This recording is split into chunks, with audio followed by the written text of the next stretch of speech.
Swayam Prabha. Digital India. Educated India.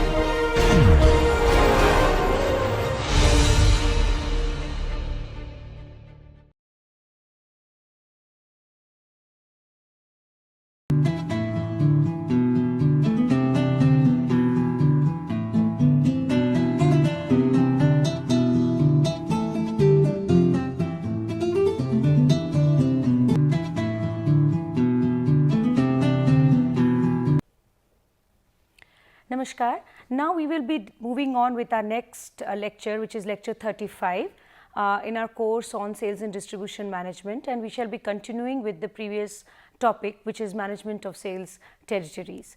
Now the concepts which we have covered in this particular topic in the previous lecture are the meaning of a sales territory, rationale behind formation of sales territories, procedure for setting up or revising sales territories. Today we shall be moving on further, and we shall be discussing a little more on the procedure, where we shall discuss the build up and the breakdown methods which may be used for setting up or revising sales territories, and then we shall be discussing how do you manage sales territories or the management of sales territories, and how do you assign salespersons on territories, and then we shall be finally discussing the routing and scheduling of sales personnel. So, let us begin with a brief background to the previous lecture, where we said that a sales territory comprises both existing and potential customers who are assigned to a salesperson or to a marketing unit, and we said that this marketing unit could be a salesperson, it could be a dealer, it could be a distributor, and it may or may not be linked to a geographic unit and may or may not have geographic boundaries. The fundamental concept underlying the definition is that a sales territory is made up of customers, be it actual customers or prospective customers, and not the geographic unit. The focal point is the customer, not the geographic area, yet most companies form sales territories and link it to a geographic unit. Of course, we also said that sometimes based on the size of the company, based on the kind of products it is into, the kind of customers that it is taking care of, and the kind of abilities that the salespersons possess, sales territories may also be formed on other basis, but yet in most cases most companies form sales territories and link it with a geographic unit. And we discussed that when we set up sales territories, we start with selecting a basic control unit, which is generally should be the smallest control unit, which smallest geographic unit, could be a state, could be a district, could be a city, could be a town.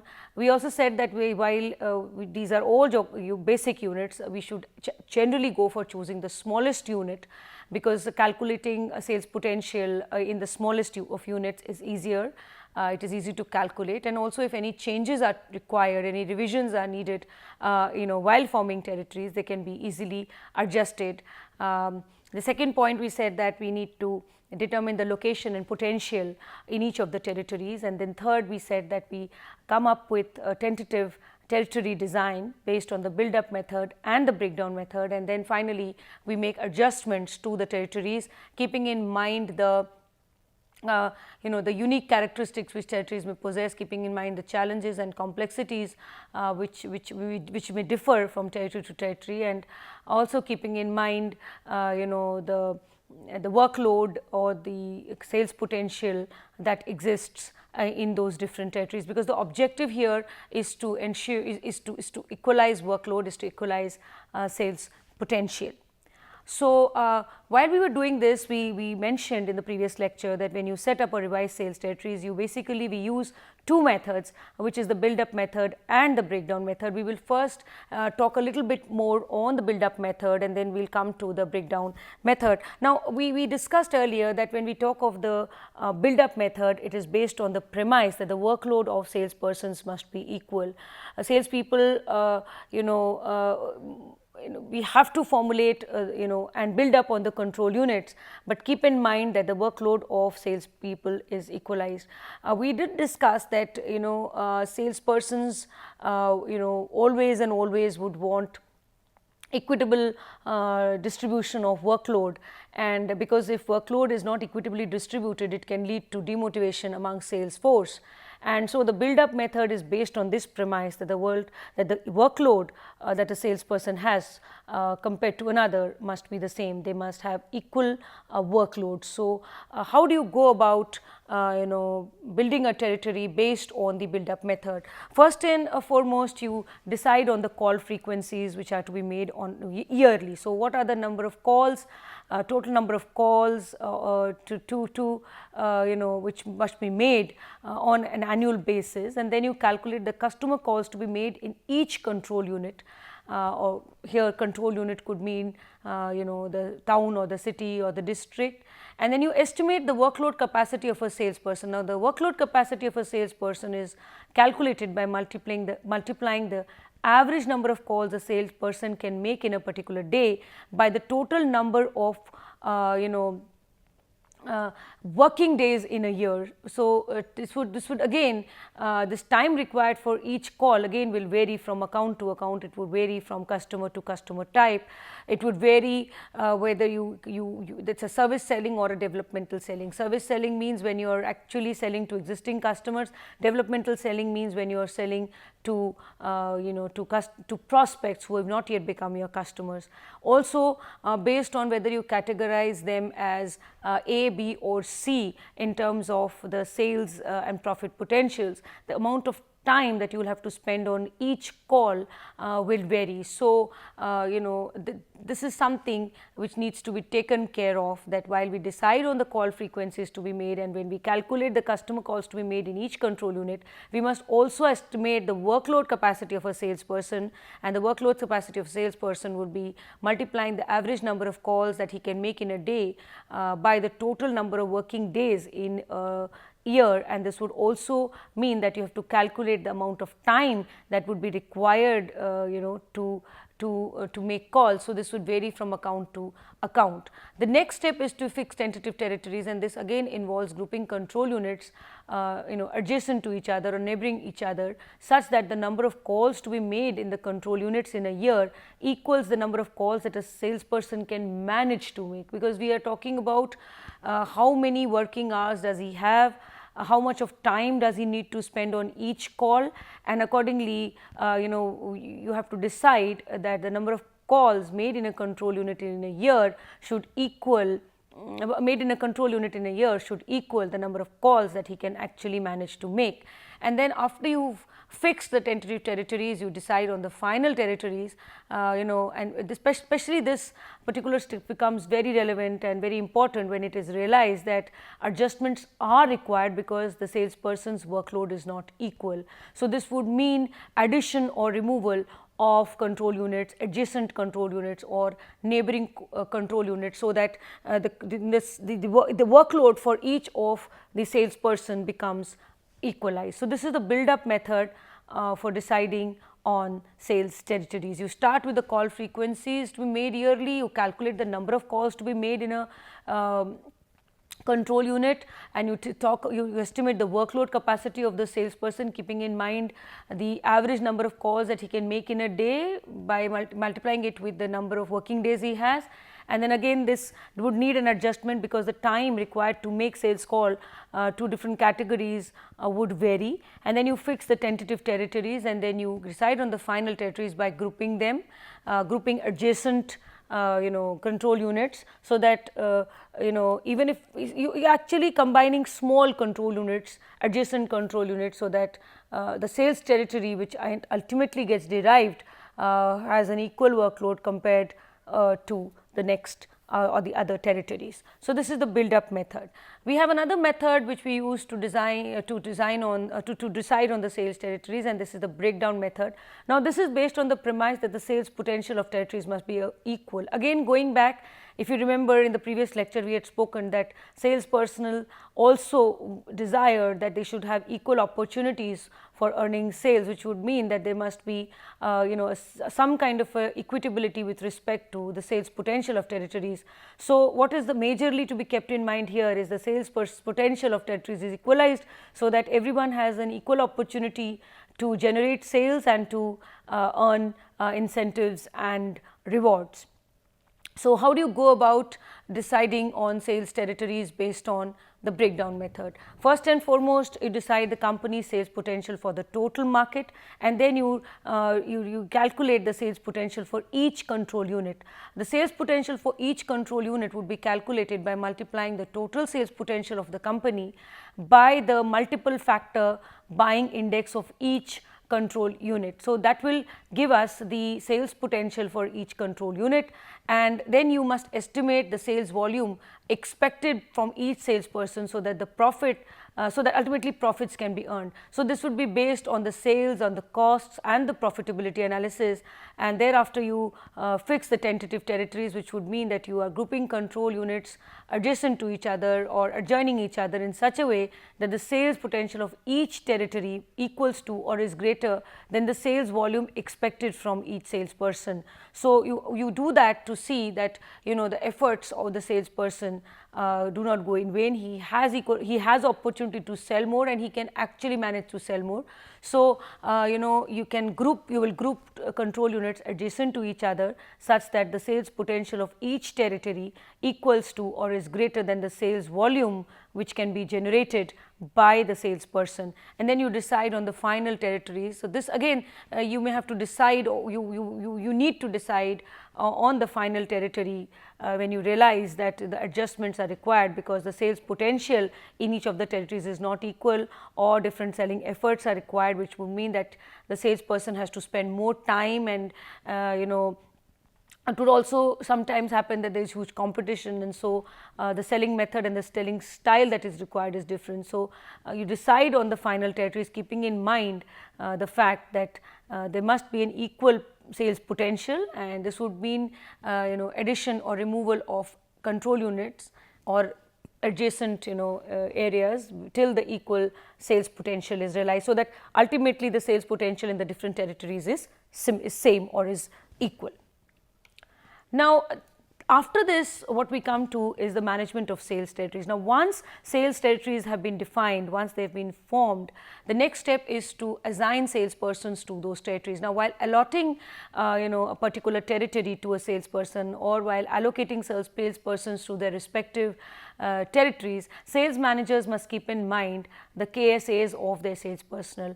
We have discussed earlier the knowledge, skills and abilities, how important they are, especially in the case of B2B dealings, where it's very important that the knowledge, skills and abilities of salespersons match with the sales job role or with the sales job requirement. Now, if you realize that there is a territory where where there is huge competition, and where the customers prefer changing their vendors very often, in that case it will be very crucial that you assign salespeople, your best sales force there, so that the sales force can make follow-up calls, explain technical details, continue to help the buyers with solving their problems, and also such salespeople who will be able to deal with the problems of the buyers instantly. Technically, they should be very good to handle technical issues, technical problems, so that the buyer gets an instant solution to his problems. Now, in such a case, it would be very wise to have the best of salesperson there, technically qualified, with good interpersonal skills, so that the existing customers or the existing clients can be instantaneously provided with support, and they would understand, they would feel good about the salesperson, about the company, and would like to have continued business rather than switching over to the competitor. So, what I am trying to say here is that you have to understand the requirements with respect to the knowledge, skills, abilities of salesperson across territories, and see which kind of salesperson would fit in which of the territories, so that there can be a good fit, and the company can earn good sales. So, the relative ability of salesperson must be assessed, and this is assessed by identifying relevant or important traits and characteristics as well as the knowledge, skills and abilities, and assigning weights to these, and to finally arrive at weighted summated scores, which would tell you about the relative ability of a salesperson. And the best of the salesperson should be assigned to territories where there is huge potential but also competition, or where customers are extremely demanding, or where it is realized that given the right kind of sales force, you will be able to earn new customers or generate new sales. So, in those cases, it is very important that you assign the best of the salespersons there. Also, if there is a territory where there are prospects which are very hot prospects, or there are prospects who are medium prospects, again it would be better to assign the best of salespersons there to be dealing with those and to convert those into actual customers. So, the relative ability of the salespersons must be assessed, and accordingly they must be assigned to the territories, and keeping in mind the requirement of the territory. So, what we are talking of a fit between the KSAs of the salesperson and the job role, as well as the characteristics of the and the requirements of the sales territories. Also, it is important that while you are assigning salespersons to territories, you also have to see the effectiveness of salespersons. Some salespersons are well equipped and very good in handling certain kinds of customers, in handling certain kinds of selling situations, while the others are good at others. So, the effectiveness of salespersons must also be kept in mind, and the effectiveness of salesperson always gets enhanced when there is a match between the salesperson and his territory in terms of similarity of language, culture, customs, traditions. Research has shown that it's whenever there is some kind of socio-cultural similarity between the salesperson and the prospects or the customers, the probability of a sale happening and the probability of customer relationships developing is very, very high. So, while sales territories are formed, salespersons are assigned to territories, and while allocating salespersons to territories, sales managers must keep in mind the knowledge, skills and abilities of their sales personnel, and try to have a good fit between the KSAs and the job requirements and the territory characteristics. They must also look into the effectiveness of salespersons, which often gets enhanced because of socio-cultural similarities. Salesperson should be assigned to territories such that their job requirements matches their KSAs and the relative contribution to the profits can be the highest. So, these are certain things which sales managers must keep in mind while they are assigning their sales force into the various sales territories. The best of salesperson must be sent to territories where there is huge potential, where there is competition, where there is a lot of challenge or when there is a very loyal customer base which must be kept loyal, where there are a lot of complex selling situations may arise, so that the best of salespersons would be able to deal with them. And so, it is important that the relative ability of the salespersons is assessed and the effectiveness of the salesperson is assessed before they are sent to the different territories.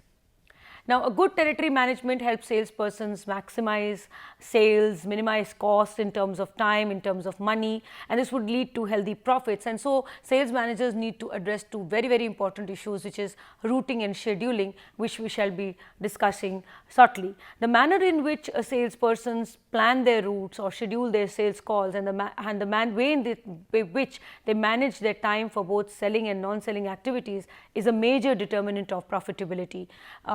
The way salespersons would decide on their routing, which is the travel plans, or scheduling their sales calls, which is more of time management, and the way they manage their time for both selling and non-selling is something which will really have an impact on profitability of an organization. So, routing, scheduling, time management, etc. Also help sales managers exercise closer control over the salesperson's activities and movements, as well as control over time and expenses. And we will be discussing routing and scheduling, where we will see that when sales persons plan their routes and their schedules in advance, when they fix their appointments in advance, it also helps ensure that there is no time wastage of any sort. So, that is how routing, scheduling and time management becomes very, very important. Now, this brings us to the next topic, which is routing and scheduling of sales personnel. So, what is routing? Now, routing refers to the travel plan of a salesperson who has to make calls to various customers in his sales territory. Now, the objective in routing is optimization of cost, whether it is with respect to time or whether it is with respect to money. The importance of routing as well as the kind of routes that companies adopt will depend upon the nature of the product, it will depend upon the market potential, the competition, the type of selling efforts required, etc. So, let us go a little more into why is routing important and what are the benefits of routing. Now, routing helps reduction in travel time. Salespersons can plan their sales calls in such a manner that they would be able to avoid problems of backtracking and crisscrossing. Now, what is backtracking? Let us take there is a salesperson whose office is in Kolkata and he has to make calls all across starting from Kolkata to Bhubaneswar. So, there would be several towns and cities in between, start with Kolkata, then comes Kharagpur, then comes Balasore and Bhadrak, and then there is Cuttack, and then there is Bhubaneswar. So, he would plan his calls in such a way that he starts with Kolkata and then he moves to Kharagpur and Balasore and Bhadrak and then Cuttack and then Bhubaneswar. But backtracking will happen when he moves from Kolkata to Kharagpur and then he goes to Cuttack and then comes back to take care of Bhadrak. So, that is where he is going to spend more time travel and then he goes till another station ahead, comes back to Bhadrak, does his call and then again goes to Bhubaneswar via Cuttack. So, what he is doing is he is actually moving straight line, then suddenly going back and then going back, doing his work and then again returning and again returning to Cuttack and then going to Bhubaneswar, which would mean that instead of going, taking a route which was a straight route from Calcutta to Kharagpur to Balasore and to Bhadrak and to Cuttack and to Bhubaneswar, he has actually gone from Kolkata to Kharagpur to Balasore to Cuttack and then come back to Bhadrak, then gone back to Cuttack and then gone to Bhubaneswar. So, you see the kind of time he will be spending and the cost he would be incurring in travelling, So, that is where if plans are properly routed, sales calls are correctly scheduled, this kind of a backtracking would not happen. Crisscrossing is again similar when you are moving up and down, back and forth, trying to take care of customers, actuals and prospective in the various territories, which could actually have been managed well if the sales call had been scheduled something in a more simpler fashion. So, because routing helps salespersons in reducing travel time, salespersons can also spend more time on selling and non-selling activities, and this would lead to effective and efficient coverage of the sales territories. It would save on unnecessary travel cost and other selling expenses, which generally happen because of backtracking and crisscrossing. So, routing helps salespersons perform their duties effectively. It helps in reduction of travel time. Because it helps in reducing travel time, salespeople can spend more time dealing with customers, current customers, prospective customers. They can spend more time with their dealers. So, they can spend more time on selling and non-selling activities, and routing also will help save on unnecessary travel cost and other selling expenses, which would again mean that overall selling expenses would reduce and net profits would increase. So, now, how do you set up a routing plan? So, this would actually require identifying customers in a sales territory. Now, these customers would be both your actual customers or your current customers as well as your potential or your prospective customers, and then you categorize these customers on the basis of their sales potential as high, medium and low. Now, in case it is your current customers, you would classify them as A, B and C. In case they are prospectives, you would classify them on the basis of their potential as and their prospect status as hot, warm and cold. In any case, you would be categorizing them on the basis of their sales potential, profit potential as high, medium and low. And then you determine the call frequencies as well as the time duration spent on each of these categories of customers per call. So, when you set up a routing plan, the first thing that we do is we identify customers in the sales territory, then we categorize them on the basis of the sales potential as high, medium and low, and then you determine the call frequencies as well as the time duration per call for each of the categories of customers. Now, sales managers must have a big responsibility here while they are routing plans for their sales personnel, because they must ensure that high potential customers are given a priority and can be effectively catered to. As I just said, while assigning salespersons, the sales managers should understand that the best of salespersons must actually be catering to those who are the most profitable prospects, who are the most profitable customers, and who could be the best prospects in terms of giving business to the organization or to the company. So, the sales managers must route plans such that high potential customers are given a priority. They must assign the salespersons in such a way that the best salespersons deal with most highly potential customers, and so that the high potential customers can be effectively catered to and can give business to the company. So, sales, it is a big responsibility on the part of the sales managers to route such plans that high potential customers are given a priority and can be effectively catered to. Now, routing patterns may vary, and some of the commonly used patterns are the straight line or the hopscotch, the circular and the clover leaf. And you see here on straight line there is this salesperson whose base is B, which is his base, and he has these different customers in these different cities or towns which he must deal with. So, he can either go to the farthest point, which is C1, and then move backwards to C2, C3, C4 and C5, which means that if the base is in Kolkata, he has to take care of territories and clients till Bhubaneswar. So, he first goes to Bhubaneswar straight away from Kolkata, and then he returns, and while on his return he stops at Cuttack and at Bhadrak and at Balasore and at Kharagpur, and then he returns to his base. So, that is what we refer to as the hopscotch pattern, and the other pattern is a straight line where he would first go from the base to C5, which is Kharagpur, and then to C4, which would be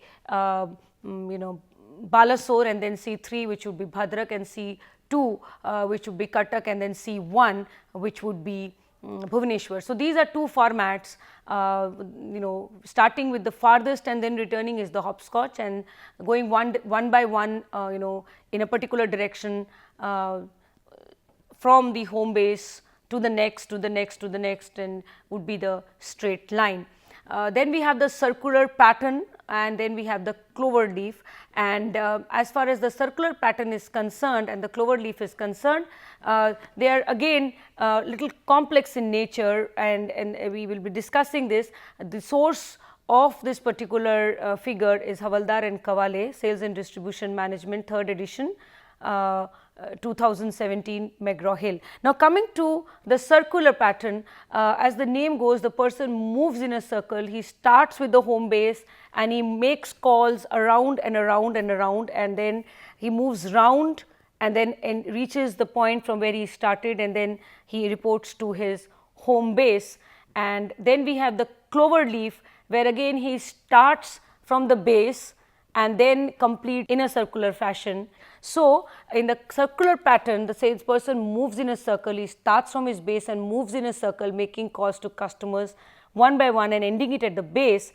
But in the clover leaf, the first route of the salesperson will cover only a part of the sales territory. The next covers the neighboring circle or the neighboring wedge, and the next, so that all the other sales territories get covered. So, what is happening is that the routing pattern resembles a clover leaf, and hence the name a clover leaf pattern, where the first route of the salesperson covers only a part of the sales territory, the next covers the neighboring circle, and the next another, and so on till the whole sales territory can get covered.